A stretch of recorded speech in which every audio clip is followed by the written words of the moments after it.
നമസ്കാരം. സ്വാമി ശരണം. വളരെയധികം ഞെട്ടിക്കുന്ന വാർത്തകളാണ് ശബരിമല തീർത്ഥാടകരെയും അയ്യപ്പ ഭക്തന്മാരെയും സംബന്ധിച്ച് അസ്വസ്ഥതയും അമ്പരപ്പും ഉണ്ടാക്കുന്ന വാർത്തകളാണ് ശബരിമല സ്വർണ്ണക്കൊള്ളയുടെ അന്വേഷണവുമായി ബന്ധപ്പെട്ട് പുറത്തു വന്നുകൊണ്ടിരിക്കുന്നത്. ക്ഷേത്ര ഭരണാധികാരികൾ പ്രതി ചേർക്കപ്പെടുന്നു, അറസ്റ്റിലാവുന്നു.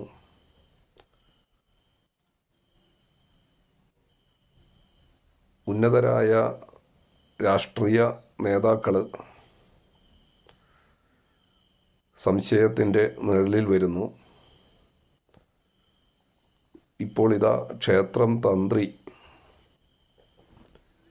അറസ്റ്റ് ചെയ്യപ്പെട്ടിരിക്കുന്നു. ദേവസ്വം വകുപ്പ് കൈകാര്യം ചെയ്ത മന്ത്രി ചോദ്യം ചെയ്യലിന് വിധേയമായിരിക്കുന്നു.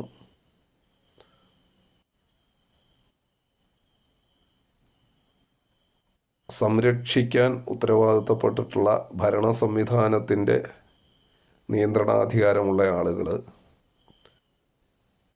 കളവിന് കൂട്ടുനിൽക്കുകയോ അല്ലെങ്കിൽ കളവ് നടത്തുന്നതിൽ പങ്കാളികളാവുകയോ ചെയ്തിരിക്കുന്നതാകുന്ന തരത്തിൽ വിവരങ്ങൾ പുറത്തേക്ക് വരുന്നു. ക്ഷേത്രത്തിലെ ആചാരപരമായ കാര്യങ്ങളുടെ അതോറിറ്റിയായിട്ടുള്ള തന്ത്രി പദവി അലങ്കരിക്കുന്ന വ്യക്തി ആചാര ലംഘനത്തിന് കൂട്ടുനിൽക്കുന്നു എന്ന വിഷയം പുറത്തേക്ക് വരുന്നു. ഇതെല്ലാം തീർത്ഥാടകരെയും അയ്യപ്പ ഭക്തരെയും സ്വാഭാവികമായും അസ്വസ്ഥരാക്കുന്ന, ആശങ്കയുളവാക്കുന്ന കാര്യങ്ങളാണ്. ക്ഷേത്ര കാര്യനിർവഹണത്തിലും ക്ഷേത്ര ഭരണത്തിലും ഉണ്ടാകേണ്ട സുതാര്യത ഉണ്ടാകാതിരിക്കുന്ന ഒരു സാഹചര്യത്തിൻ്റെ ഗൗരവമാണ് ഇവിടെ നമുക്ക് കാണാൻ കഴിയുന്നത്. പ്രത്യേകിച്ച് മഹാക്ഷേത്രങ്ങൾ, അതും ഭരണകൂടത്തിൻ്റെ, സർക്കാരിൻ്റെ നിയന്ത്രണത്തിലുള്ള ക്ഷേത്രങ്ങൾ, അത്തരം ക്ഷേത്രങ്ങളിൽ നിന്നുണ്ടാകുന്ന ഇത്തരം വാർത്തകൾ വളരെയധികം അപലപനീയമാണ്. കുറ്റവാളികളായ ആളുകൾ ശിക്ഷിക്കപ്പെടുകയും ഇത്തരത്തിലുള്ള ഭീകരമായ കൊള്ള പുറത്തു വരികയും ചെയ്യുന്നു എന്നുള്ളത് ഭഗവത് കൃപയായിട്ട് നമുക്ക് കാണാൻ സാധിക്കാം. എന്നാൽ തന്നെ സംരക്ഷകന്മാർ തന്നെ കൊള്ളക്കാരായി മാറുന്ന അവസ്ഥ അതീവ ഗൗരവമുള്ളതാണ്. ഈ സാഹചര്യത്തിൽ ക്ഷേത്രങ്ങളുടെ കാര്യനിർവഹണത്തിന് ഒരു മതേതര ഭരണകൂടം ഒരു മതവിഭാഗത്തിൻ്റെ ആരാധനാലയത്തിൽ ഇടപെടുക എന്നുള്ള ആ വ്യവസ്ഥ മാറ്റുകയും ക്ഷേത്രവിശ്വാസമുള്ള ആളുകൾ, ആ മൂർത്തിയിൽ വിശ്വാസമുള്ള ആളുകൾ, അങ്ങനെയുള്ള ആളുകളുടെ, ഭക്തജനങ്ങളുടെ കൂട്ടായ്മ, അതിനെ റെപ്രസെൻ്റ് ചെയ്യുന്ന ആളുകൾ ക്ഷേത്രത്തിൻ്റെ കാര്യനിർവഹണത്തിലേക്ക് വരികയും ചെയ്യുന്ന തരത്തിൽ സർക്കാർ ക്ഷേത്രങ്ങൾ പരിവർത്തനം ചെയ്യപ്പെടണം എന്നുള്ളതാണ് ഈ സമയത്ത് ഗൗരവമായിട്ട് ചിന്തിക്കേണ്ട ഒരു കാര്യം. അതുപോലെ ക്ഷേത്രങ്ങളുടെ താന്ത്രിക അധികാരം സംബന്ധിച്ച് ജസ്റ്റിസ് പരിപൂർണൻ സ്വാമി പറഞ്ഞതുപോലെ അച്ഛൻ ആനപ്പുറത്തിരുന്നാൽ മകന് തഴമ്പുണ്ടാവുകയില്ല എന്ന് ശബരിമലയിലെ ഒരു വിഷയവുമായി ബന്ധപ്പെട്ട് നടത്തിയൊരു ഇൻ്റർവ്യൂവിനെ തുടർന്ന് ജസ്റ്റിസ് പരിപൂർണൻ സ്വാമി അഭിപ്രായപ്പെടുകയുണ്ടായിരുന്നു.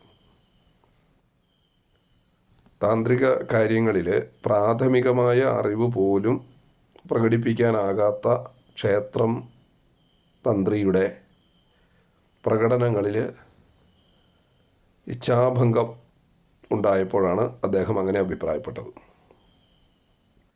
അതുപോലെ ഇപ്പോൾ ഗുരുതരമായ ആചാര ലംഘനത്തിന് കൂട്ടുനിന്നു എന്നുള്ളതാണ്. സ്വർണ്ണക്കൊള്ളയുമായി ബന്ധപ്പെട്ട കേസിൽ അറസ്റ്റിലാകുമ്പോൾ തന്ത്രി സ്വർണ്ണക്കൊള്ളയിൽ പങ്കുപറ്റി എന്നുള്ളതല്ല അദ്ദേഹത്തിൻ്റെ പേരിൽ ചാർത്തപ്പെടുന്നത് ചുമത്തപ്പെട്ട കുറ്റം എന്നാണ് മനസ്സിലാക്കുന്നത്. ഇപ്പോൾ പുറത്തു വരുന്ന വിവരമനുസരിച്ച് അദ്ദേഹം ആചാര ലംഘനത്തിന് കൂട്ടുനിന്നു എന്നുള്ളതാണ് അദ്ദേഹത്തിൻ്റെ കുറ്റം. അത് ആയാലും അത്യന്തം ഗൗരവമുള്ളതാണ്. അപ്പോൾ ആചാരലംഘനത്തിന് കൂട്ടുനിൽക്കുന്നു എന്ന് പറയുമ്പോഴും ആചാരങ്ങളുടെ ഗൗരവം മനസ്സിലാക്കാതിരിക്കുന്നു എന്ന് പറയുമ്പോഴും കേവലം ആ തന്ത്രി കുടുംബത്തിൻ്റെ പിന്തുടർച്ചാവകാശികളായി എന്നത് മാത്രം ഇത്തരം ഒരു മഹത് ക്ഷേത്രത്തിൻ്റെ താന്ത്രികാധികാരത്തിൻ്റെ ഹെഡ് ആയി ഇരിക്കാനുള്ള അർഹതയാകുന്നത് ഉചിതമാണോ എന്ന് ചിന്തിക്കേണ്ട ഒരു കാലഘട്ടം കൂടിയുണ്ട്. ഇപ്പം താന്ത്രിക പാരമ്പര്യം എന്നത് ഒരു ഗുരു ശിഷ്യ പാരമ്പര്യം, അറിവിൻ്റെ പ്രവാഹം, അതിൻ്റെ ഒരു പാരമ്പര്യം ആണ്.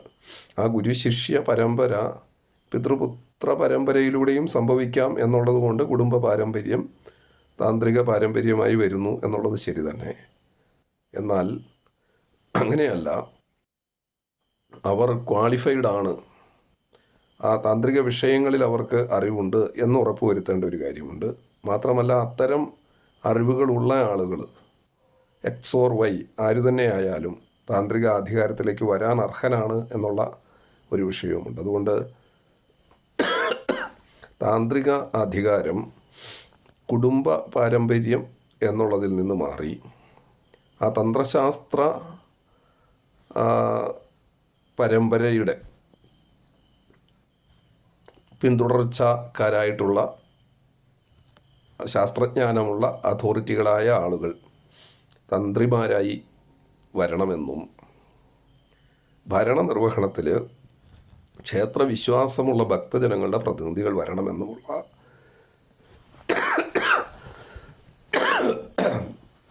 ഒരാവശ്യം ഗൗരവമായിട്ട്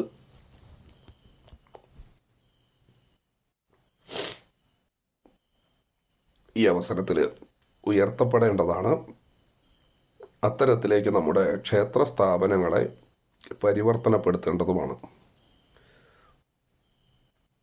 ഇത് മുന്നേ ചർച്ച ചെയ്യപ്പെടുന്ന ഒരു വിഷയം തന്നെയാണെങ്കിലും അതീവ ഗൗരവത്തോടുകൂടി ഈ കാര്യങ്ങളെ ഇംപ്ലിമെൻ്റ് ചെയ്യാൻ നമ്മുടെ സമൂഹത്തിൻ്റെ വിവിധ പ്രതലങ്ങൾ ഉണർന്നെണീക്കണമെന്ന സൂചനയാണ് ഈ സമകാലിക സംഭവങ്ങൾ നമുക്ക് പകർന്നു തരുന്നത്. സ്വാമി ശരണം.